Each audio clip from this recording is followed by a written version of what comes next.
Hey guys, ఎలా ఉన్నారు? మూడో ప్రపంచ యుద్ధం రాబోతుందా?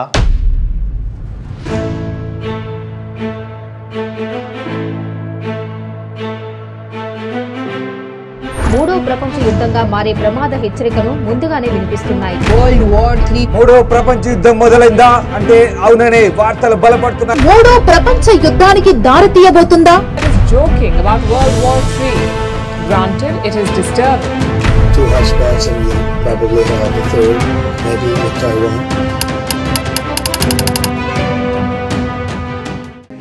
I think they're fooling themselves. World War 3 has already started. A world war is already upon us.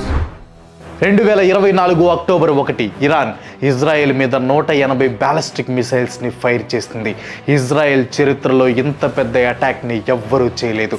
ఈ missile దాడిలో ఇజ్రాయెల్కి పెద్దగా నష్టం జరగలేదు. కానీ ఇజ్రాయెల్ గురించి తెలిసిన వాళ్ళకి అర్థమవుతుంది దీని పరిణామాలు మాత్రం తీవ్రంగా ఉండబోతున్నాయని. అయితే ఇరాన్ కూడా తగ్గేలా కనిపించట్లేదు. ఇజ్రాయెల్ కానీ కౌంటర్ ఇస్తే సెకండ్ వేవ్ ఆఫ్ మిసైల్స్ ని ఫైర్ చేయడానికి ఇరాన్ సిద్ధంగా ఉంది. కానీ ఇజ్రాయెల్ కౌంటర్ ఇవ్వకుండా ఉంటుందా? లేటెస్ట్ గా వచ్చిన న్యూస్, సిరియాలో ఉన్న రష్యన్ ఆర్మ్స్ డిపాజిట్ మీద ఇజ్రాయెల్ బాంబులతో దాడి చేస్తుంది. ఎందుకని ఇరాన్ ఇంకా ఇజ్రాయెల్ మధ్యలో యుద్ధం జరుగుతుంది? ఇన్ని రోజులు షాడో ఫైట్ లో ఉన్న ఈ రెండు దేశాలు ఇప్పుడు డైరెక్ట్ అటాక్ కి ఎందుకు దిగుతున్నాయి? ఈ రెండు దేశాలు యుద్ధంతో హజ్బుల్లాకి సంబంధం ఏంటి? అన్నిటికంటే ముఖ్యంగా ఈ రెండు దేశాల మధ్యలో యుద్ధం మూడో ప్రపంచ యుద్ధానికి దారితీస్తుందా? Let's find out.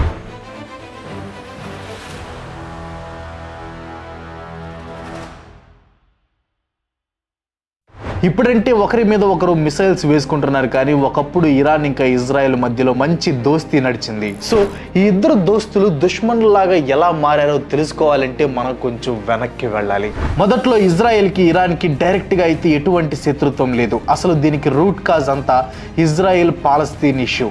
1947లో Palestine partition కోసం యునైటెడ్ నేషన్స్ ప్రపోజ్ చేసిన పార్టీషన్ ప్లాన్ని ఇరాన్ వ్యతిరేకించింది. 2 సంవత్సరాల తర్వాత ఇజ్రాయెల్ని యునైటెడ్ నేషన్స్లో చేర్చుకునే సమయంలో కూడా ఇరాన్ వ్యతిరేకించింది. సింపుల్గా చెప్పాలంటే యునైటెడ్ నేషన్స్ పార్టీషన్లో అరబ్స్ కంటే జ్యూస్కి అధిక శాతం భాగం రావటం చుట్టుపక్కల ఉన్న ఏ ముస్లిం కంట్రీ కూడా ఇష్టం లేదు. దాంతో చుట్టూ ఉన్న ముస్లిం కంట్రీస్ అన్నీ ఇజ్రాయెల్ మీద ద్వేషం పెంచుకున్నాయి. అలా ద్వేషం పెంచుకున్న వాటిల్లో ఇరాన్ కూడా ఒకటి. అసలు ఇజ్రాయెల్కి పాలస్తీన్కి ఎందుకు గొడవలు జరుగుతున్నాయి, అప్పుడు ఎందుకు జరిగినాయి, అసలు దాని హిస్టరీ బ్యాక్గ్రౌండ్ మొత్తం ఏంటో ఈ వీడియోలో నేను క్లియర్గా ఎక్స్ప్లెయిన్ చేశాను. ఇన్ కేసు మీరు మిస్ అయితే చూడటానికి ట్రై చేయండి. ఇన్ కేస్ మీరు ఇంకా వాటి గురించి డీప్గా తెలుసుకోవాలంటే Israel versus Palestine the cursed war అనే ఆడియో బుక్ని వినండి. ఈ ఆడియో బుక్ మీకు కూకు ఎఫ్ఎం అనే ప్లాట్ఫామ్లో దొరుకుతుంది. ప్రతి నెల వీళ్ళు 20కి పైగా కొత్త ఆడియో బుక్స్ని యాడ్ చేస్తూ ఉంటారు. ప్రజెంట్ కూకు ఎఫ్ఎంలో 7 days ఫ్రీ ట్రయల్ నడుస్తుంది. ఈ 7 days మీరు 1000+ ఆడియో బుక్స్ని ఫ్రీగా వినొచ్చు. మీ మూడ్కి తగ్గట్టు డిఫరెంట్ జానర్ బుక్స్ని వినొచ్చు అనమాట. ఎప్పుడైనా ఎక్కడైనా వినొచ్చు. లేటెస్ట్ న్యూస్లు, ట్రెండ్లు, స్టోరీస్తో అప్డేట్గా ఉండండి. అన్ని ఏజెస్ వాళ్ళకి యూజ్ అయ్యే బుక్స్ ఇందులో ఉంటాయి అనమాట. దీనికి సంబంధించిన లింక్ కింద డిస్క్రిప్షన్లో పిన్ చేసిన కామెంట్స్లో ఇచ్చాను. వెంటనే కూకు ఎఫ్ఎం యాప్ని డౌన్లోడ్ చేసుకుని 7 days ఫ్రీ ట్రయల్ని ఎంజాయ్ చేయండి. మీరు ఏదైనా ఫీడ్బ్యాక్ ఇవ్వాలనుకున్నా లేదా ఏదైనా బుక్ని సజెస్ట్ చేయాలనుకున్నా కింద డిస్క్రిప్షన్లో ఒక గూగుల్ ఫామ్ ఇచ్చాను. ఆ ఫామ్ని ఫిల్ చేసేయండి. కూకు ఎఫ్ఎం, మీ మనసుకు నచ్చింది వినండి. Now get back to the video. ఇంకా ఇరాన్ విషయానికి వస్తే 1948 మేలో ఇజ్రాయెల్కి ఇండిపెండెన్స్ వచ్చింది.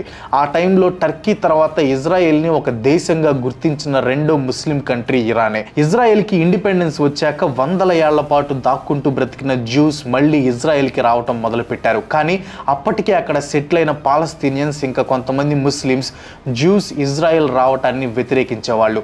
అదే టైంలో ఇరాన్లో ది షా అని పిలువబడే మహమ్మద్ రిజా పహలావి ఇరాన్ని మోడర్నైజేషన్ వైపు నడిపించడం మొదలుపెట్టాడు. ఆడవాళ్ళకి ఓటు హక్కులు కల్పించడం, ఎడ్యుకేషన్ని డెవలప్ చేయటం, ఇలా ఇరాన్ వెస్ట్రన్ కంట్రీస్కి పోటీగా డెవలప్ చేయటం మొదలుపెట్టాడు. డెవలప్మెంట్తో పాటు షా ఇరాన్లో సెక్యులరిజంని తీసుకుని వచ్చాడు. కానీ షా ఎంత ప్రయత్నం చేసి ఇరాన్లో సెక్యులరిజంని తీసుకొని వచ్చినా కూడా ఇరాన్లో చాలా వరకు ముస్లిం సపోర్టర్సే ఉండేవాళ్ళు. వీళ్ళు పాలస్తీన్కి సపోర్ట్ చేస్తూ ఇజ్రాయెల్లో ఉన్న జ్యూస్ని వ్యతిరేకిస్తూ ఉండేవాళ్ళు. చాలా వరకు ముస్లిం కంట్రీస్ అన్ని ఇజ్రాయెల్ని వ్యతిరేకిస్తూ ఉండేవి. ఇరాన్లో ఉన్న ముస్లిమ్స్ కూడా మిగతా ముస్లిమ్స్ లాగే ఇజ్రాయెల్ మీద ద్వేషం పెట్టుకునేవాళ్ళు. తన నైబరింగ్ ముస్లిం కంట్రీస్ అన్ని ఇజ్రాయెల్ని హేట్ చేస్తుంటే షా మాత్రం తన రియలిస్టిక్ మైండ్ సెట్తో ఇజ్రాయెల్ని ఫ్రెండ్ లాగా ట్రీట్ చేయడం మొదలుపెట్టాడు. డైరెక్ట్గా ఇజ్రాయెల్తో ఫ్రెండ్షిప్ పెట్టుకోకపోయినా enemy of enemy is my friend అనే లాజిక్తో షా ఇజ్రాయెల్ ఇంకా ఇరాన్ మధ్యలో అనఫిషియల్ అనఫీషియల్ ఫ్రెండ్షిప్ ఏర్పడేలా చేశాడు. ఇరాన్తో ఏర్పడిన ఈ అనఫీషియల్ ఫ్రెండ్షిప్ సపోర్ట్తో 1950స్లో ఇజ్రాయెల్ మల్టిపుల్ మిలిటరీ విక్టరీస్తో మెల్లిగా ఒక రీజనల్ పవర్గా ఎదగటం మొదలుపెట్టింది. కానీ 1967 జూన్లో అరబ్ కంట్రీస్తో జరిగిన 6 డే వార్ తర్వాత ఇజ్రాయెల్కి ఒక అఫీషియల్ అలై అవసరమని బాగా అర్థమైంది. అప్పటికే షాకి ఇజ్రాయెల్ మీద ఒక రెస్పెక్ట్ ఏర్పడింది. మిగతా ముస్లిం కంట్రీస్ అన్ని ఇజ్రాయెల్ని ఒక ఎనిమీ లాగా చూస్తుంటే షా మాత్రం ఇజ్రాయెల్ని ఫ్రెండ్ లాగా చూశాడు. ప్లస్ ఇరాన్ మిలిటరీని ఒక సూపర్ పవర్గా చేయాలి అని షా అప్పటికి బిలియన్స్ ఆఫ్ డాలర్స్ని ఖర్చు పెట్టాడు. సో ఇజ్రాయెల్ లాంటి దేశంతో ఫ్రెండ్షిప్ చేస్తే అది ఖచ్చితంగా ఇరాన్ మిలిటరీకి హెల్ప్ అవుతుంది అని షా నమ్మేవాడు.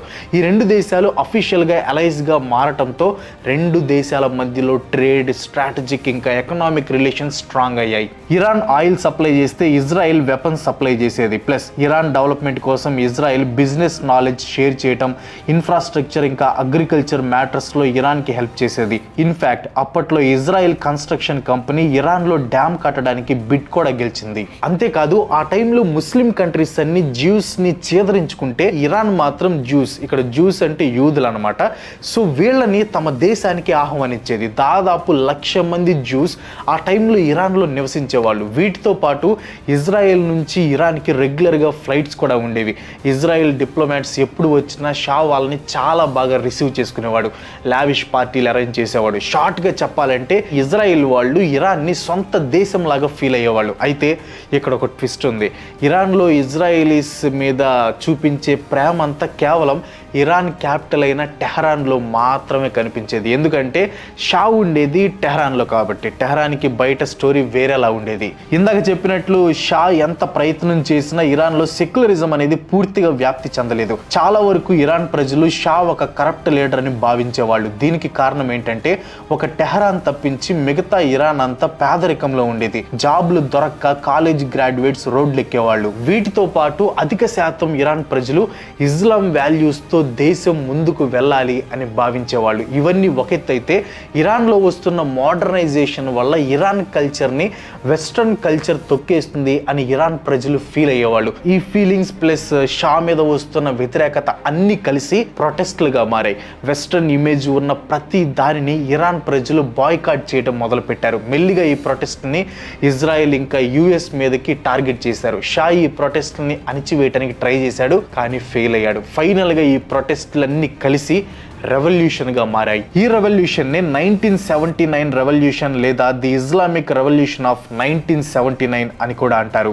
ఈ రెవల్యూషన్తో అప్పటి వరకు ఇరాన్ని పాలించిన పహలావి డైనాసిటీ అంతమైపోయింది. పహలావి డైనాసిటీలో చివరి రూలర్ అయిన షా ఇరాన్ వదిలి పారిపోయాడు. షా పారిపోవడంతో అప్పటి వరకు బహిష్కరణలో ఉన్న అయాతొల్లా రొహల్లా ఖొమైనీ అనే మత గురువు ఇరాన్ని పాలించడం మొదలుపెట్టాడు. రిలీజియస్ లీడర్గా ఉంటాడు అనుకున్న ఖొమైనీ ఇరాన్ మొత్తాన్ని సుప్రీం లీడర్గా మారి ఇరాన్ని ఇస్లామిక్ రిపబ్లిక్ ఆఫ్ ఇరాన్ గా మార్చేశాడు. ఖొమైనీ గవర్నమెంట్ పూర్తిగా యాంటీ ఇజ్రాయెల్ గా మారిపోయింది. ఇజ్రాయెల్ తో అన్ని రిలేషన్స్ ని ఇరాన్ తెంచుకుంది. ఇజ్రాయెల్ పాస్పోర్ట్స్ ఉన్న వాళ్ళని ఇరాన్ నుంచి బ్యాన్ చేసింది. టెహరాన్ లో ఉన్న ఇజ్రాయెల్ ఎంబసీని పాలస్తీన్ లిబరేషన్ ఆర్గనైజేషన్ కి అప్పగించింది ఇరాన్ గవర్నమెంట్. ఇజ్రాయెల్ ని enemy of Islam, little Satan, Soviet union ని లెస్సర్ సాతాన్ అంటూ అయాతొల్లా ఖొమైనీ డిక్లేర్ చేశాడు. బేసిక్ గా ఖొమైనీకి అమెరికా అంటే అస్సలు పడదు. ఇస్లాంని నాశనం చేయటం అమెరికా ఉద్దేశం అనే భావన ఇరాన్లో లేవనెత్తాడు ఖొమైనీ. సో అమెరికాకి క్లోజ్గా ఉండే ఇజ్రాయెల్ని ఎప్పుడెప్పుడు అంతం చేద్దామని ఎదురు చూస్తూ ఉండేది ఇరాన్. అయితే గ్లోబల్ పాలిటిక్స్లో శాశ్వత శత్రువులు ఉండరు అన్నట్లు ఇంత ద్వేషం ఏర్పడినా కూడా ఇరాన్కి ఇజ్రాయెల్ సపోర్ట్ మళ్ళీ కావాల్సి వచ్చింది. 1980స్లో ఇరాన్ ఇజ్రాయెల్కి ఇరాక్ కామన్ ఎనిమీగా మారింది. ఇరాక్తో జరిగిన వారికి అవసరమైన వెపన్స్ మొత్తం ఇజ్రాయెల్ దగ్గర నుంచి పర్చేస్ చేసింది ఇరాన్. కానీ ఎప్పుడైతే ఇరాక్తో వార్ ముగిసిందో ఇరాన్ మళ్ళీ ఇజ్రాయెల్ని నాశనం చేయటం మీద దృష్టి పెట్టింది. కానీ ఎప్పుడు కూడా ఇరాన్ ఇజ్రాయెల్ని డైరెక్ట్గా అటాక్ చేయలేదు. ఆల్రెడీ ఇజ్రాయెల్కి ఉన్న శత్రువులకి సపోర్ట్ చేస్తూ వచ్చింది. అలా ఇరాన్ సపోర్ట్తో ఫేమస్ అండ్ స్ట్రాంగ్ అయిన ఒక మిలిటెంట్ గ్రూపే హజ్బుల్లా. ఇజ్రాయెల్ పాలస్తీనియన్స్ ఇంకా అరబ్ నైబర్స్తో రెగ్యులర్గా ఏదో ఒక కాన్ఫ్లిక్ట్లో ఇన్వాల్వ్ అవుతూ ఉండేది. ఈ కాన్ఫ్లిక్ట్స్లో ఇరాన్ థర్డ్ పార్టీ లాగా ఎంటర్ అయ్యి ఇజ్రాయెల్ ఎనిమీస్కి ఫండింగ్ ఇస్తూ ఇజ్రాయెల్ మీద ఇండైరెక్ట్ వార్ చేస్తూ ఇజ్రాయెల్ గవర్నమెంట్ మీద ప్రెషర్ పెంచుతూ ఉండేది. ఇలాంటి ఒక గొడవ నుంచి హజ్బుల్లా లైమ్ లైట్లోకి వచ్చింది. 1982లో ఇజ్రాయెల్ సదరన్ లెబనాన్ పైన దాడి చేసింది. నిజానికి ఇజ్రాయెల్ అటాక్ చేసింది లెబనాన్లో సెటిల్ అయిన పాలస్తీనియన్ లిబరేషన్ ఆర్గనైజేషన్ మీద. లెబనాన్ని ఆక్రమించుకొని PLO తమ బేస్ ఆపరేషన్స్ కి వాడుకునేది. ఇటు ఇజ్రాయెల్ వాళ్ళు అటు పాలస్తీనియన్స్ మధ్యలో ఆల్రెడీ వీక్ గా ఉన్న లెబనాన్ ఇంకా వీక్ అయిపోవటం మొదలైంది. కాన్స్టాంట్ గా జరిగే మిలిటరీ అటాక్స్ వల్ల ఈ లెబనీస్ గవర్నమెంట్ ఏం చేయలేక ఉన్న కాస్త కంట్రోల్ ని కూడా పోగొట్టుకుంటున్న టైంలో ఇంకా వేరే దారి లేక లెబనాన్ లో ఉన్న కొంతమంది షియా ముస్లిమ్స్ ఒక గ్రూప్ గా ఏర్పడ్డారు. ఆ గ్రూప్ పేరే హజ్బుల్లా. హజ్బుల్లా అంటే పార్టీ ఆఫ్ గాడ్ అని అర్థం. ఒక రకంగా చూసుకుంటే 1982లో ఇజ్రాయెల్ లెబనాన్లో ఉన్న PLO మీద చేసిన దాడి హజ్బుల్లా రైజ్కి ఇండైరెక్ట్గా హెల్ప్ అయింది. ఎలానో ఎక్స్ప్లెయిన్ చేస్తాను చూడండి.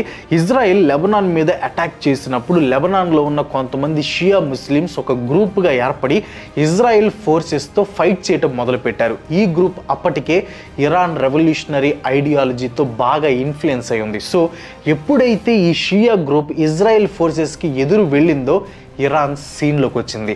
ఈ షియా గ్రూప్కి ఫండింగ్, ట్రైనింగ్, వెపన్స్, ఫుడ్ ఇలా అన్ని ప్రొవైడ్ చేసింది. దాంతో ఆ షియా గ్రూప్ బాగా స్ట్రాంగ్గా మారిపోయి హజ్బుల్లా అనే పేరుని తమ గ్రూప్కి పెట్టుకుంది. అసలు ఈ హజ్బుల్లా అంటే ఏంటి? ఈ క్వశ్చన్స్కి మల్టిపుల్ ఆన్సర్స్ ఉన్నాయి. బేసిక్గా ఇది ఒక రిలీజియస్ మూవ్మెంట్ ఉన్న పొలిటికల్ పార్టీ అండ్ ఇది ఒక మిలిటెంట్ గ్రూప్ కూడా. మైండ్ పోయే విషయం ఏంటంటే మిలిటెంట్ గ్రూప్ అయిన ఈ హజ్బుల్లాకి చెందిన వాళ్ళు లెబనాన్ పార్లమెంట్లో కూడా క్యాబినెట్ మినిస్టర్స్గా ఉన్నారు. హజ్బుల్లా మెయిన్ స్ట్రెంగ్త్ ఏంటంటే వీళ్ళ గ్రూప్లో వాళ్ళు ఎక్కడ ఉంటారు ఎవరికి తెలియదు. నార్మల్గా ఒక బ్యాంక్లో పనిచేసే వ్యక్తి హజ్బుల్లా మెంబర్ అయి ఉండొచ్చు. సో ఈ టైప్లో ఉంటారనమాట. షియా మత గురువు అయిన హసన్ నసరల్లా 30 ఏళ్ల నుంచి హజ్బుల్లాకి హెడ్గా ఉంటూ వచ్చాడు. సో ఎప్పుడైతే లెబనాన్లో ఉన్న PLO మీద ఇజ్రాయెల్ అటాక్ చేసి సదరన్ లెబనాన్ని ఆక్రమించిందో హజ్బుల్లా ఇజ్రాయెల్తో యుద్ధం మొదలుపెట్టింది. అది కూడా ఇరాన్ సపోర్ట్తో. ఇందాక చెప్పే కదా ఇజ్రాయెల్కి ఎదురు వెళ్ళే ఎవరికైనా ఇరాన్ సపోర్ట్ చేస్తుందని. హజ్బుల్లా కూడా ఇరాన్ సపోర్ట్ చేసింది. వాళ్ళ ఫుడ్ దగ్గర నుంచి వెపన్స్ వరకు అన్ని ఇరాన్ సప్లై చేయటం మొదలుపెట్టింది. కొంతమంది ఎక్స్పర్ట్స్ అయితే హజ్బుల్లాని ఇరాన్ ఆర్మ్డ్ ఫోర్స్ బ్రాంచ్ అయిన ఇస్లామిక్ రెవల్యూషనరీ గార్డ్ కార్ప్స్లో ఒక భాగం అని పరిగణిస్తారు. ఈ హజ్బుల్లా గ్రూప్లో ఉండే సోల్జర్స్ దగ్గర ఉండేది లెబనీస్ ఐడీసే, కానీ వీళ్ళ జాబ్ మాత్రం ఇరాన్ చెప్పినట్లు చేయటం. మొదటి నుంచి కూడా హజ్బుల్లా తమని తాము ఒక రెసిస్టెన్స్ ఫోర్స్గా చెప్పుకుంటూ ఇజ్రాయెల్ ఆక్రమణని అడ్డుకోవటమే మెయిన్ గోల్గా పెట్టుకుంది. ఇజ్రాయెల్ని ఎగ్జిస్టెన్స్ నుంచి లేకుండా చేయటమే తమ అల్టిమేట్ ఎయిమ్ అని 1985లో ఒక స్టేట్మెంట్ని కూడా ఇచ్చింది హజ్బుల్లా. వీళ్ళ మెయిన్ టాక్టిక్స్ వచ్చేసి అసాసినేషన్స్, హాస్టేజెస్ తీసుకోవటం, సూసైడ్ అటాక్స్. 1983లో బ్యూరెట్లో ఉన్న US ఎంబసీ మీద చేసిన బాంబింగ్స్లో 63 మంది చనిపోయారు. రోజు రోజుకి హజ్బుల్లా గ్రో అవుతూ ఇజ్రాయెల్ పక్కలో బల్యం లాగా మారింది, జస్ట్ లైక్ హమాస్. ఇన్ఫ్యాక్ట్ 2000లో ఇజ్రాయెల్ సౌత్ లెబనాన్ నుంచి వెళ్ళిపోయినప్పుడు హజ్బుల్లాకి చాలా క్రెడిట్ వచ్చింది. ఇజ్రాయెల్ లెబనాన్ నుంచి వెళ్ళిపోయినా కూడా హజ్బుల్లా అటాక్స్ ఆగలేదు, కాన్స్టాంట్ గా చేస్తూనే ఉంది. దీంతో 2006లో ఇజ్రాయెల్కి ఇంకా హజ్బుల్లాకి పెద్ద యుద్ధం జరిగింది. ఈ యుద్ధం 34 రోజుల పాటు సాగింది. 34 రోజుల తర్వాత UN ఇన్వాల్వ్ అవడంతో యుద్ధం ఆగిపోయింది. యుద్ధం అయిపోయా కూడా ఇరాన్ హజ్బుల్లాకి సపోర్ట్ చేయటం ఆపలేదు. ఇరాన్ ఇస్తున్న కాన్స్టాంట్ సపోర్ట్తో హజ్బుల్లా వాళ్ళలోని టాప్ టెర్రరిస్ట్ ఆర్గనైజేషన్గా మారిపోయింది. కామెడీ ఏంటంటే లెబనీస్ అఫీషియల్ ఆర్మీకి లేని స్ట్రెంగ్త్ కూడా హజ్బుల్లాకి లభించింది. జస్ట్ ఇమాజిన్, దేశంలో ఒక అఫీషియల్ ఆర్మీకి లేని పవర్ ఒక మిలిటెంట్ గ్రూప్కి ఉందంటే అది ఎంత పవర్ఫుల్. 2018లో ఇరాన్ హజ్బుల్లాకి $700 మిలియన్ ఫైనాన్స్ చేసింది. 2007లో ఇజ్రాయెల్కి ఇంకో తలనొప్పి వచ్చింది. Hamas militant groups Gaza strip ని ఆక్రమించింది. అండ్ న్యాచురల్ గా హమాస్ చేసిన ఈ పని కూడా ఇరాన్ కి బాగా నచ్చింది. దాంతో హజ్బుల్లాకి ఇచ్చినట్లే హమాస్ కి కూడా మనీ, మిలిటరీ ట్రైనింగ్, వెపన్స్ ఇవ్వటం మొదలు పెట్టింది ఇరాన్. హమాస్ తో పాటు పాలస్తీనియన్ ఇస్లామిక్ జిహాద్ అనే ఇంకో టెర్రరిస్ట్ గ్రూప్ కూడా ఇజ్రాయెల్ మీద అటాక్ చేస్తామని చెప్పి ఇరాన్ దగ్గర నుంచి ఫండింగ్ తీసుకుంది.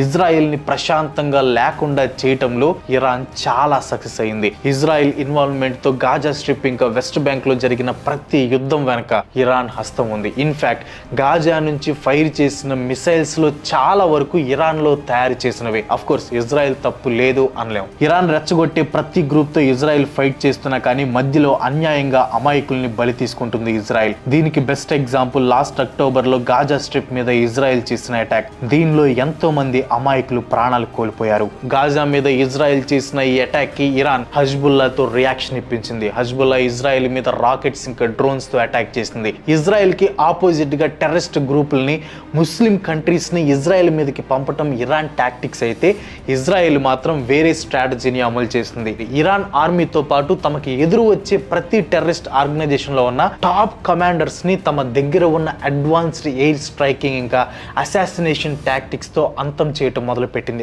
అఫ్ కోర్స్ ఇలా టాప్ లీడర్స్ ని అంతం చేస్తుంటే ఇరాన్ చూస్తూ ఊరుకోదు కదా. 2024 ఏప్రిల్ 13 రోజున దాదాపు 300 మిసైల్స్ ని ఇజ్రాయెల్ మీదకి లాంచ్ చేసింది.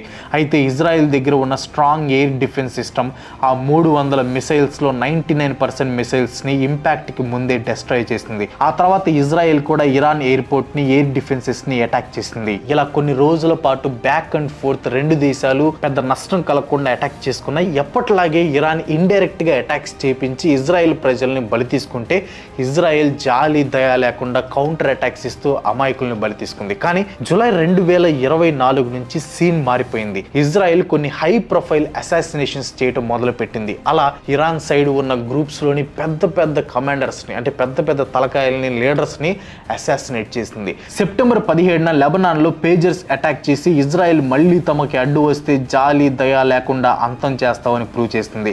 ఫైనల్ గా సెప్టెంబర్ 27, 2024న ఇజ్రాయెల్ ఇరాన్ తో ప్రపంచం మొత్తానికి ఫ్యూజ్ ఎగిరిపోయే పని చేస్తుంది. హజ్బుల్లా సీనియర్ లీడర్ అయిన హసన్ నస్రల్లాని హజ్బుల్లా హెడ్ క్వార్టర్స్ లోనే అసాసినేట్ చేసింది ఇజ్రాయెల్. హసన్ నస్రల్లా మీద జరిగిన ఈ అసాసినేషన్ కి రివెంజ్ గానే ఇరాన్ ఇజ్రాయెల్ మీద దాదాపు 200 మిసైల్స్ ని బ్లాస్ట్ చేసింది. అఫ్ కోర్స్ ఇజ్రాయెల్ ఈ మిసైల్స్ ని మాక్సిమం డెస్ట్రాయ్ చేసామని చెప్తుంది. కానీ ఇరాన్ మాత్రం తాము ఫైర్ చేసిన మిసైల్స్ లో చాలా వరకు టార్గెట్స్ హిట్ అయ్యాయి అని చెప్తుంది. ఇరాన్ చేసిన ఈ పనికి Israel PM Benjamin Netanyahu react అయ్యారు. ఇరాన్ చేసిన పనికి పరిణామాలు చాలా దారుణంగా ఉండబోతున్నాయి అని వార్నింగ్ కూడా ఇచ్చారు. ఆల్రెడీ ఇజ్రాయెల్ కౌంటర్ అటాక్ చేసింది. లెబనాన్ క్యాపిటల్ అయిన బ్యూరెట్ ని అటాక్ చేసింది అనమాట. నేను వీడియో అప్లోడ్ చేసే టైంకి ఇంకా అటాక్స్ జరగవచ్చు. ఇన్ని రోజులు ఇరాన్ ఎప్పుడు డైరెక్ట్ గా అటాక్ చేయలేదు. ఇన్ఫాక్ట్ ఇరాన్ సపోర్ట్ చేసే మిలిటెంట్ గ్రూప్స్, ఈ గ్రూప్స్ అన్నిటిని యాక్సిస్ ఆఫ్ రెసిస్టెన్స్ అంటారు అనమాట. యాక్సిస్ ఆఫ్ రెసిస్టెన్స్ కూడా ఇజ్రాయెల్ మీద ఒకేసారి అటాక్ చేయలేదు. కానీ హజ్బుల్లా లీడర్ అయిన హసన్ నస్రల్లా అసాసినేషన్ తో యాక్సిస్ ఆఫ్ రెసిస్టెన్స్ మొత్తం ఒకటై ఇజ్రాయెల్ మీదకి వచ్చే ఛాన్స్ ఉంది. ఇదే జరిగితే ఇజ్రాయెల్ యుఎస్ సపోర్ట్ తీసుకుంటుంది. అమెరికా ఎంటర్ అయితే ఇటు రష్యా కూడా ఎంటర్ అవుతుంది అనమాట. ఎందుకంటే పుతిన్ ఇరాన్ ని విజిట్ చేసిన కొద్ది రోజులకి ఇరాన్ ఇజ్రాయెల్ మీద అటాక్ చేస్తుంది.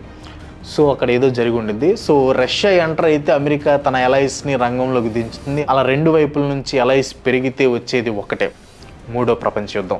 మ్యాక్సిమం యునైటెడ్ స్టేట్స్ అక్కడ దాకా రానివ్వదు. ఏదైనా ఇజ్రాయెల్ని అమెరికాతో కంట్రోల్ చేపిస్తుంది, లేదా డైరెక్ట్గా యునైటెడ్ నేషన్స్ ఇరాన్ని కంట్రోల్ చేస్తుంది. నిజంగా ఈ వరల్డ్ వార్ 3 వస్తే మన ఇండియా స్టాండ్ ఎటు ఉంటుంది? నేనైతే న్యూట్రల్గా ఉంటే బెస్ట్ అనుకుంటున్నాను. మరి మీరు కింద కామెంట్ చేయండి. అండ్ వీడియోలో ఎక్కడైనా ప్రొనౌన్సియేషన్స్ కొంచెం తప్పు పలుకుంటే క్షమించండి, నాకు కొంచెం కొన్ని చోట్ల నోరు తిరగలేదు. సో ఇన్కేస్ ఏమైనా తప్పు పలుకుంటే please correct me. And video మీకు ఇంపార్టెంట్ అనిపిస్తే ఒక లైక్ కొట్టి మీ ఫ్రెండ్స్ అండ్ వాళ్ళకి షేర్ చేయండి. ఇలాంటి వీడియోస్ మరి ఎన్నో చేయడానికి సపోర్ట్ చేయాలనుకుంటే వెంటనే మా ఛానల్కి సబ్స్క్రైబ్ చేసుకోండి. ఇంకో మంచి చూడతో మళ్ళీ కలుసుకుందాం. అందరికి సెలవు, బాయ్ బాయ్.